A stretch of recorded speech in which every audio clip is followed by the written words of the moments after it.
अस्सलाम वालेकुम buddies and welcome back to H visuals.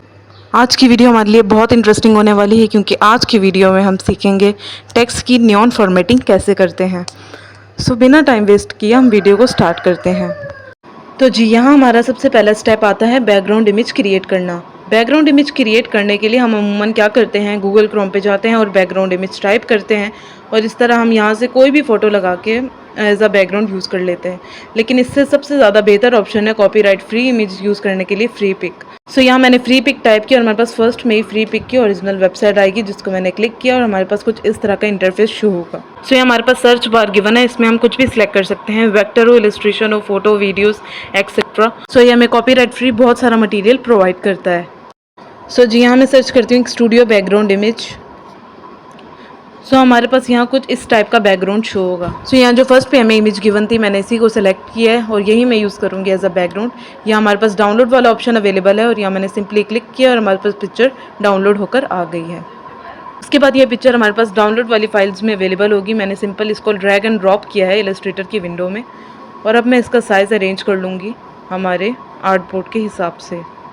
सो यहाँ मैंने आर्ट बोर्ड पे पिक्चर को एडजस्ट कर लिया है। उसके बाद सिंपली मैं इस इमेज को सिलेक्ट करके Ctrl+2 को क्लिक करके इसको लॉक कर लूँगी।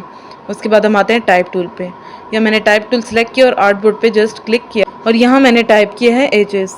यहाँ मैं सिंपली इसका साइज़ इंक्रीज़ कर लेती हूँ ताकि आपको क्लियर हो सके और इसको सेंटर में ले आती हूँ। उसके बाद मैं करैक्टर पैनल ओपन करूँगी और यहाँ से कोई भी फ़ॉन्ट सिलेक्ट करूँगी। सो जी उसके बाद मैंने दोबारा टेक्स्ट टूल सेलेक्ट किया और उसके साथ ही मैंने विजुअल राइट किया जैसे एचेस राइट किया था और इसका साइज़ मैं इंक्रीज़ करूँगी सिंपली शिफ्ट और लेफ़्ट क्लिक को होल्ड करके और लास्ट नोट पे ड्रैग करके। उसके बाद यहाँ इसका भी फ़ॉन्ट मैं चेंज कर लेती हूँ। सो उसके बाद मैंने सिंपली टेक्स्ट को सिलेक्ट किया और उसको सेंटर अलाइनमेंट में रखा है, उसका साइज़ थोड़ा इंक्रीज़ कर दिया और अब हम इसकी कॉपीज़ क्रिएट करेंगे। कॉपीज़ क्रिएट करने के लिए सिंपली हम Ctrl+C और Ctrl+V प्रेस करेंगे। यहाँ मैंने इसकी 3 से 4 कॉपीज़ क्रिएट की हैं। उसके बाद जो हमारे पास लास्ट कॉपी थी उसमें मैंने वाइट शेड दिया है। उसके बाद मैं इसकी नेक्स्ट कॉपी सिलेक्ट करूँगी और सिंपली इसको भी मैं फर्स्ट कॉपी के ऊपर प्लेस कर दूँगी। देन हमने इफेक्ट के ऑप्शन पे क्लिक करना है, then blur, then Gaussian blur पे जाके इसको मैंने प्रीव्यू ऑन किया हुआ है और इसको हल्का सा ब्लर कर देना है।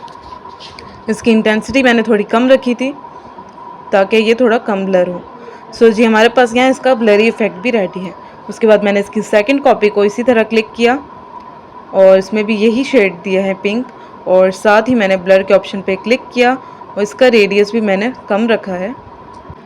सो ये हमें कुछ इस तरह से शो हो रहा है, जबकि इसका रेडियस अब मुझे दोबारा थोड़ा सा और कम रखना है। मैं दोबारा ब्लर पे क्लिक करूँगी और फिर गॉसियन ब्लर और इसका रेडियस पहले वाले से थोड़ा और कम रखूँगी। Then I click on okay.